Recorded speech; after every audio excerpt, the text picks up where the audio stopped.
পুজো মানেই ঢাকের বাজনা, কাশের বনে খুশি। পুজো মানেই গাছের ডালে এসেছে মৌ খুশি। পুজো মানেই ক্যাব বন্দুক, শৈশবে ফিরে যাই বারবার। পুজো মানেই অষ্টমী আর পাঞ্জাবিতেই সাজ। পুজো মানেই তুমি, তোমার শাড়িতে ঘুরবো সারাদিন আজ। পুজো মানেই আড্ডা দেওয়া, নবমীতেই শুরু। পুজো মানেই তোমার সঙ্গে দমদম থেকে গড়িয়াহাট, ফুচকা খাওয়া, আড্ডা দেওয়া সবই হবে আজ। পুজো মানেই দশমীতে বিষাদের সুর। পুজো মানেই তোমার সাথে ঢাকের বাজনা ও ধুনুচি নাচে নাচতে চাই বহুদূর। হয়তো আর শৈশবেও ফিরে যাওয়া হবে না, হয়তোবা নতুন প্রেমের সূত্রপাতটাও বোধহয় আর হবে না। কিন্তু পুজো আসে বারবার, বসন্ত আসে বারবার, ছবি ফুটে ওঠে কুমোরটুলিতে। এবারের পুজোটা একটু হলেও অন্যরকম, কারণ প্রতিবার কুমোরটুলি যে ডাকে ডাকে, সেই কুমোরটুলিতে আজ বোধ হয় তিলোত্তমার জন্য কোথাও হলো ভারাক্রান্ত রয়েছে। কারণ দেখা যাচ্ছে ছবিটা কুমোরটুলিতে প্রচুর পরিমাণে যারা সাধারণ মানুষরা রয়েছেন তারা আসছেন অল্প বিস্তর। প্রতিমা তৈরি হচ্ছে ঠিক কথায়, সেই প্রতিমাও বোধহয় সুর তুলছেন তিলোত্তমার জন্য। তিলোত্তমার বিচারটা পাক। কুমোরটুলিতে এখনো পর্যন্ত বিভিন্ন প্রান্ত থেকে কিন্তু সাধারণ মানুষের আনাগোনা ভিড় লক্ষ্য করা গেলেও সেই ভিড় কিন্তু প্রতি বছরের মতো এবারে লক্ষ্য করা যাচ্ছে না। কি বললেন কুমোরটুলির মৃৎশিল্পীরা?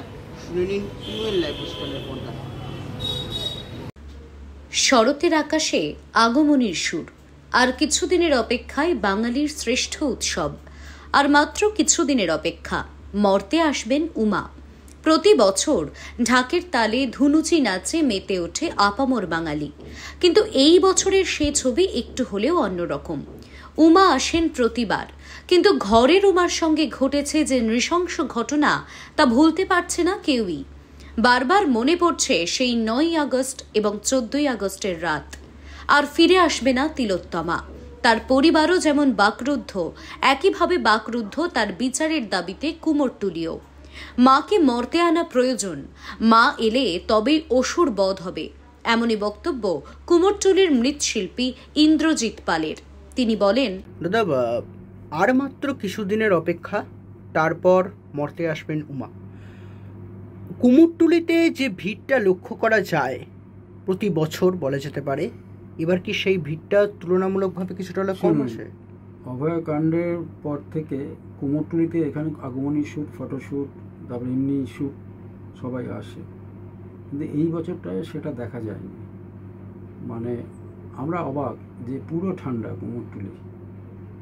এই গত সপ্তাহ থেকে দেখছি কুমোরটুলিতে ব্যাপক ভিড়, কিন্তু আমরা কুমোরটুলিতে মোটামুটি 1 মাস কোনো ভিড় দেখিনি।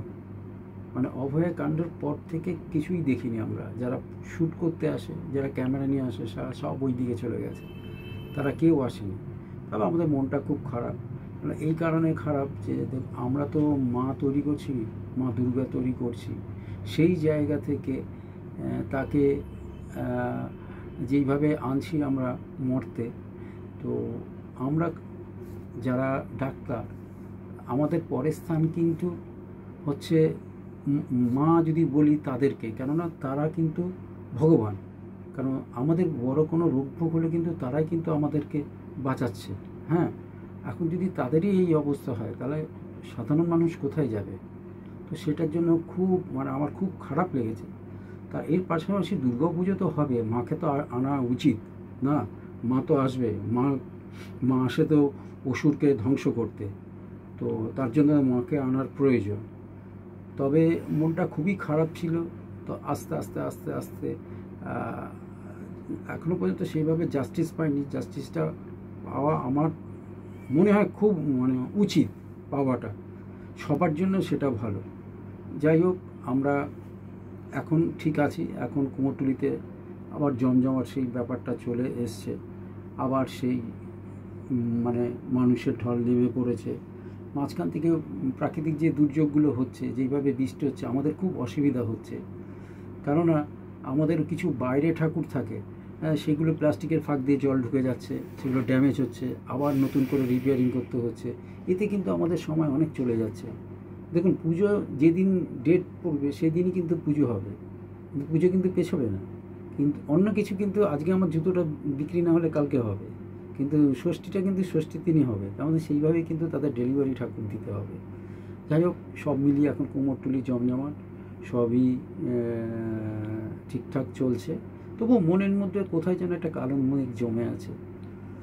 আর যখনই মনে হয় তখনই মনটা খুব খারাপ লাগে, এইরকম একটা ঘটনা, তা আবার ডাক্তারের সঙ্গে। যাই হোক, আর কিছু তো কী বলবো, আমি ভাষায় প্রকাশ করতে পারছি না। মানে এই যেটা হয়েছে সেটা তো ঠিক হয়নি, তো আগামী দিনগুলো দেখা যাক কতটা কি হতে পারে। মহালয়ার আগে কুমোরটুলিতে সামান্য লোকজনের আনাগোনা দেখা গেলেও তুলনামূলকভাবে তা অন্য বছরের থেকে অনেকটাই কম। কুমোরটুলি মৃৎশিল্পীদের একাংশের মন বসছে না কাজে। তারা বলছেন, নিজের হাতে দুর্গা প্রতিমা তৈরি করার সময় বারবার আমাদের মনে ধ্বনিত হচ্ছে একটাই স্বর, জাস্টিস ফর আরজি কর। মহালয়া আসতে আর মাত্র কয়েকটা দিন। পিতৃপক্ষের অবসান হয়ে শুরু হবে মাতৃপক্ষ, আর এই মাতৃপক্ষের সূচনাতেই উমার কাছে কুমোরটুলি মৃৎশিল্পীর একাংশের প্রার্থনা, বিচার পাক তিলোত্তমা। প্রতি বছর যে ছবিটা লক্ষ্য করা যায় কুমোরটুলিতে, সেই ছবিটা কোথাও গিয়ে এবারের পুজোতে অধরা। আর মাত্র কিছু দিনের অপেক্ষা, তারপর মর্তে আগমন উমার। কিন্তু এবছরের দুর্গাপূজাটা বোধহয় বাঙালির মনে একটু অন্যরকম, কারণ সদ্য ঘটে গেছে তিলোত্তমা কাণ্ড।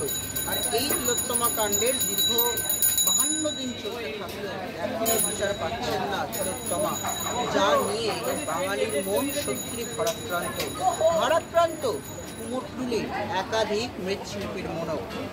উমা আসবেন ঠিক কথাই, কিন্তু তিলোত্তমার বিচারটা যাতে তার জন্যই তারাও উমার কাছে প্রার্থনা করছেন তিলোত্তমা অবিলম্বে বিচার পাক। আর এবার বাঙালির পুজোটা কিছুটা হলেও জাঁকজমক হবে ঠিক কথাই, কিন্তু সেরকমভাবে জাঁকজমক নাও হতে পারে।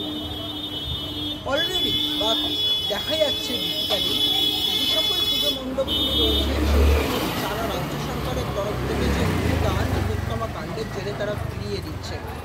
আর কিছু কিছু পুজোতে মুখ্যমন্ত্রীর কথাতেই যদি ফিরে আসে, তিনি বলেছেন উৎসবে সকলকে ফিরে আসতে হবে।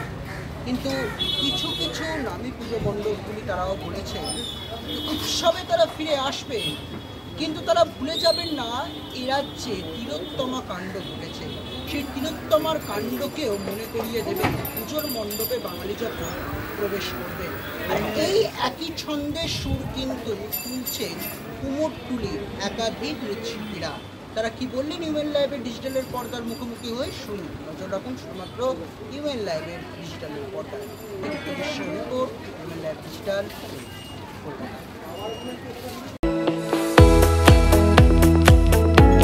আপনারা দেখছেন ইউএন লাইভ, বাংলা খবরের শেষ কথা।